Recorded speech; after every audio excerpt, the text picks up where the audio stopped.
Today we are visiting Andrew Lawson, one of the founding members of the Professional Garden Photographers Association. He was given a Lifetime Achievement Award by the Garden Media Guild in 2010. We're sitting in his conservatory and we're going to discuss some of his work. But first I wanted to ask, how did you get into photography? And did you start working as a garden photographer from the very beginning? And if so, what made you choose garden photography? Although I went to art school, I never trained as a photographer. I trained as a painter, which I still am. So photography is very secondary to painting for me. And nevertheless, I worked for my living in publishing, and I was an art director, and I commissioned photographers. But every now and then I slipped one or two of my own photographs in, and I thought, well, come on, have a go. And somebody asked me to photograph a garden, and I went for it, and I've never stopped. What was the first camera you ever used in a professional capacity? I took advice, and somebody told me that the Canon F1 was the best camera at the time. We're talking early 80s. And I really loved that camera, and it went out of use for other people, but I just kept it, and I kept it all the time I was doing film till about 2008. Have you ever done any studio work using sort of electronic flash? No, I'm hopeless because I've never trained there. I don't know really how to do lighting, so I depend on daylight, and I can judge daylight. I've got used to daylight, and I love particular lights, like dawn is my light. Has changing from film to digital been a positive or negative experience for you? I mean, are you happy now? Do you still sort of hanker for the days when you got your work back from the lab and you look forward to getting back to your office and looking at it on a light box? If I was starting photography now, I'd welcome all the changes of digital. I'd welcome the latitude that it has. You can do what you like on digital, which is great. But I'm of a generation which finds computers difficult. I find learning all these different technologies very hard. So digital doesn't suit me, and I do hanker for that wonderful moment when the film comes back and you look at it on a light box with a lens, and it's the most beautiful thing. You, like most of us who've got large libraries, must have digitised an awful lot of your transparencies. What sort of percentage have you actually digitised? I counted the other day, Derek, that I've got 300,000 transparencies, and I've only scanned 20,000, and I've stopped scanning now, so only a small tip of the iceberg is visible. So what have you done with the rest? I've begun to sort them and throw away those that I think are superfluous, but I've tried to keep the best. So you haven't found a home for them? Not a permanent home, but I'm talking to people about a permanent home for the best, so that something is preserved. Okay, well Andrew, you kindly put together a few of your images, which are all shot on film over some years, and you're going to tell us why you particularly like them. We'll start off with this one here, which is, I'll get my mouse to work. Hidcut. My photography is more involved with subject matter, and in this case gardens, than with the art of photography. So all these pictures I put together are really good gardens. That Hidcut was designed by Lawrence Johnston, the American, in 1907.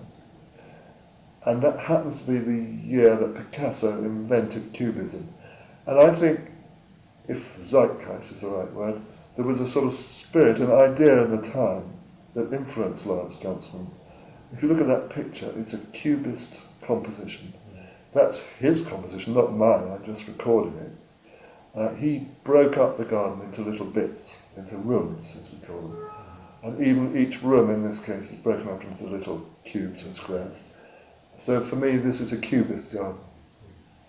Okay, the second image we have there is Paris Castle. That's near Welsh, Cornwall, Wales, not far from Shrewsbury. And this is a stunning shot with a sunrise over the terraces. Well, for me, Derek, that's the most stunning garden at that time, the early 90s, when Jimmy Hancock was probably the greatest gardener at the time, and every inch of that garden, and it's a huge garden, was of such interest. That's just the beginning of a day of photography for me, and as you will agree that dawn is just the magic for photographers, and that's a magic dawn in a magic place. Did you actually plan this shot? I mean, you knew the sunrise was coming up from a certain place, etc. Did you have to go back several times to get that shot, or did you just No, say, very much planned it, and I knew where in that huge garden I needed to be, and I had to get the key and permission to get in, and I was there, equipment all primed for dawn. Yeah, ready and waiting. Went ready and waiting. So a 4 o'clock start for that picture. The third image we come to is the round garden at Sticky Wicket. It's a wildlife garden near Dorchester, in Dorset. Why did you choose this particular image? Again, I'm a great admirer of Pam Lewis, the gardener of this, and this is the centre of her garden.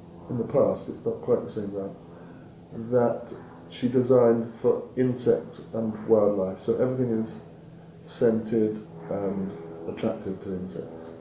And for me, that moment of light is good, but it's the content of the garden It's that's also of most to what's there. Yeah. Okay. Let's go on to the next one. This one is Oswego, near Truro in Cornwall.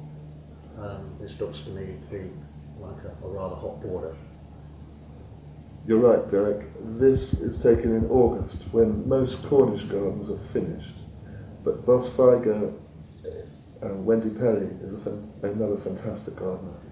And as you say, this is her hot borders, and I'm obsessed with colour, really, and she devoted these borders to oranges, yellows and reds. And it's the best example that I could think of that combination. Now, we come to the next one. This is very, very different from the others. This is Little Sparta, a garden near Edinburgh, and it contains the work by Ian Hamilton Finlay. I think Hamilton Finlay is a great artist, and the only great artist I can think of who expressed himself in the art of the garden. And this is his way of creating a statement related to the French Revolution. It's a complex quotation, but it's extraordinarily original expression, the whole garden of Little Sparta. So his garden is actually a piece of art. Yeah, you're right, exactly. Not a collection of bits of art, but the whole thing works together as a whole. Yeah.